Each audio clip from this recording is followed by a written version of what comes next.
अस्सलामु अलैकुम वरहमतुल्लाहि वबरकातुहू। उम्मीद करता हूँ आप सब बखैर होंगे। मुहर्रम के इस मौसम में, इस महीने में, जबकि चारों तरफ इमाम हुसैन रज़ी अल्लाह ताला अन्हु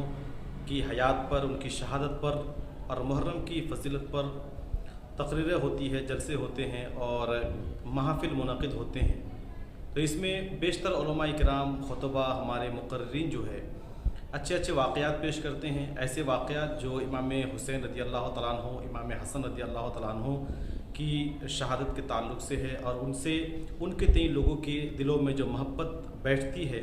और मोहब्बत उजागर होती है, ऐसे वाक़यात बताते हैं जो वाकई खुशकुन हैं और अच्छा है। लेकिन वहीं दूसरी तरफ बग़ैर तहक़ीक़ के कुछ ऐसे वाक़यात भी बताते हैं जिसमें वाकई दर्स तो है, मोहब्बत का दर्स मिलता है और इमामैन हसनैन करीमैन से एक तरह से उल्फ़त और मोहब्बत पैदा हो जाती है और उनके दर्द भरे वाक़यात सुन कर के ईमान जो है बिल्कुल ताज़ा हो जाता है। लेकिन ऐसे वाक़यात लोगों को बताने से पहले हमें सोचना चाहिए, तहक़ीक़ कर लेना चाहिए कि ये वाक़यात वाकई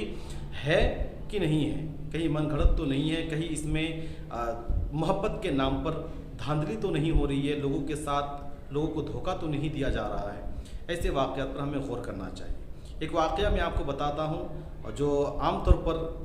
उलमा बोलते हैं, तकरीरें करते हैं और लोगों से वाहवाही लूटते हैं, फिर उसके बाद बताते हैं कि उसकी सच्चाई क्या है, उसकी हकीकत क्या है। आम तौर पर आप देखते होंगे कि हज़रत इमाम हुसैन रज़ी अल्लाह ताला अन्हु और हज़रत अब्दुल्ला इब्न उमर के जो शहज़ादे हैं, हज़रत उमर बिन ख़त्ताब रज़ी अल्लाह ताला अन्हु के जो शहज़ादे हैं हज़रत अब्दुल्ला इब्न उमर, उनके ताल्लुक़ से ये वाक़या बड़ा मशहूर है। बताया जाता है कि एक मरतबा ऐसा हुआ कि हज़रत हसनैन करीमैन रज़ी अल्लाह ताला अन्हुमा और हज़रत अब्दुल्ला इब्न उमर रज़ी अल्लाह ताला अन्हु बचपन में खेल रहे थे और खेलते खेलते कुछ उन तीनों में बातचीत हो गई और बात बढ़ गई, जिसमें हज़रत हुसैन रज़ी अल्लाह ताला अन्हु ने हज़रत अब्दुल्ला इब्न उमर को ये कह दिया कि तुम तो मेरे ग़ुलाम के बेटे हो। इस तरह की रिवायत है, जिससे हज़रत अब्दुल्ला इब्न उमर जो बचपना का वक्त था उनका, ये इस बात से उनको कल्क़ हुआ, एक दिल की रंजिश हुई और अपने वालिद मोहतरम हज़रत उमर फ़ारूक रज़ी अल्लाह ताला अन्हु के पास हाज़िर हुए और अर्ज़ करने लगे कि वालिद मोहतरम ये कैसी बात है, हम दोनों में बातचीत हो गई, हज़रत हुसैन जो है हमें ग़ुलाम का बेटा कहा और ये कहा कि तुम्हारा बाप तो ग़ुलाम है मेरा और तुम मेरे ग़ुलाम के बेटे हो, तो हमें बड़ी तकलीफ़ हुई। हज़रत उमर रज़ी अल्लाह ताला अन्हु उठते हैं और फिर वहाँ पहुँचते हैं जहाँ इन तीनों ने झगड़ा किया या इस तरह से बातें हुई। फिर हज़रत उमर रज़ी अल्लाह ताला अन्हु हज़रत हुसैन से पूछते हैं कि क्या आपने वाकई मेरे बेटे से ये कहा कि तुम मेरे ग़ुलाम के बेटे हो? हज़रत हुसैन फरमाते हैं हाँ, मैंने ऐसा कहा है। फिर इधर हज़रत अब्दुल्ला इब्न उमर ये सोच रहे थे कि हमें इंसाफ मिलेगा, मेरे वालिद तो खलीफा वक्त हैं और इनका जो है ना सिक्का चलता है, कहीं ना कहीं ये उनको सज़ा देंगे तो हमें खुशी होगी। लेकिन हुआ कुछ यूँ कि हज़रत उमर रज़ी अल्लाह ताला अन्हु हज़रत हुसैन से अर्ज़ करते हैं कि जो आपने कहा कि आप मेरे बेटे से कि तुम मेरे ग़ुलाम के बेटे हो, ये मुझे लिख के दे सकते हो? तो उन्होंने कहा हाँ, क्यों नहीं। तो फिर वाक़या आगे ऐसा ही है कि बताया जाता है कि लिख कर के उन्होंने दिया। फिर हज़रत उमर रज़ी अल्लाह ताला अन्हु ने अपनी आखिरी वसीयत में ये फ़रमाया कि ये बात जो मैंने लिखी है इमाम हुसैन रज़ी अल्लाह ताला अन्हु से लिख कर लिया है, इसे मेरे कब्र में देना, जब फरिश्ते हमको सवाल करेंगे तो हम दिखा देंगे कि हम हुसैन के ग़ुलाम हैं। ये मेरे लिए सनद बन जाएगी, है ना, जन्नत जाने की और कब्र में अमानत की जो है ये ज़मानत बन जाएगी मेरी, और इससे हम इसे दिखा करके अपने बचाव कर सकते हैं।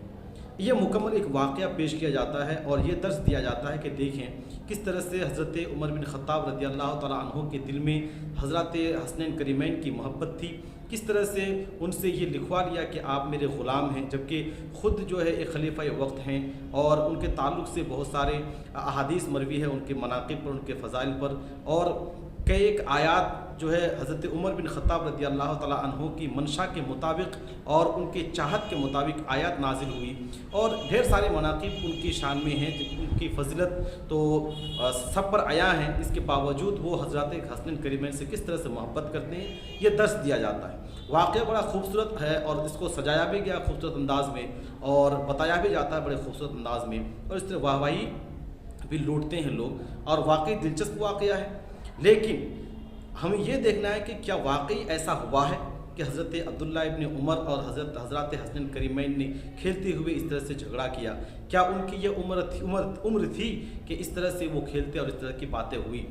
جب ہم اس کی تحقیق کرتے ہیں تو پتہ چلتا ہے کہ حضرات حسنین کریمین رضی اللہ تعالیٰ عنہما کی جو کھیلنے کی عمر تھی، اس وقت حضرت عبداللہ ابن عمر رضی اللہ تعالیٰ عنہ کی عمر جو ہے وہ جنگ کرنے والی تھی، یعنی 20 سے 25 سال کے درمیان ان کی ایج تھی اور وہ جنگوں میں شریک ہوا کرتے تھے۔ اب ذرا بتائیں، جو حضرت عبداللہ ابن عمر جنگوں میں شریک ہوتے تھے، ان کی یہ عمر تھی، تو پھر یہ واقعہ کیسے درست ہو سکتا ہے کہ آپ حضرات حسنین کریمین کے ساتھ کھیلتے اور اس طرح کی باتیں ہوتی؟ تو یہ سب کچھ سجایا گیا ہے ایک سازش کے تحت، اور حضرات حسنین کریمین کی شان کو بتانے کے لیے حضرت عبداللہ ابن عمر کی شان کو کم کرنے کے لیے اس طرح کے واقعات بتائے جاتے ہیں، جبکہ جاننا چاہیے کہ حسنین کریمین رضی اللہ تعالیٰ عنہما وہ شخصیت ہے کہ جن کی شان بڑھانے کے لیے یا بتانے کے لیے ہمیں اس طرح کے واقعات کی ضرورت نہیں ہے۔ ان کی شان بڑھی ہوئی ہے، اللہ تعالیٰ کے نزدیک ان کی بڑی شان ہے، وہ امام عالی مقام تھے، ہیں اور ہمیشہ رہیں گے، جنتی نوجوانوں کے سردار تھے، ہیں اور رہیں گے۔ لہٰذا اس طرح کی جھوٹی باتیں لوگوں کو پتا کر کے دھوکہ نہ دیا جائے، بے وقوف نہ بنایا جائے۔ یہ شیعوں کی کتاب میں ہے، رافضیوں کی کتاب میں ہے، جو اس طرح سے حرکات کر کے لوگوں کو بہکائے، اور ہمارے سنی علماء بھی ان کے بہکاؤ میں آ گئے۔ امید کرتا ہوں اس ویڈیو کو آپ زیادہ سے زیادہ شیئر کریں گے اور لوگوں تک پہنچائیں گے، اور ایسے واقعات لوگوں کو بتانے سے پہلے ایک بار سوچیں گے کہ یہ واقعہ درست ہے کہ نہیں۔ السلام علیکم ورحمۃ اللہ وبرکاتہ۔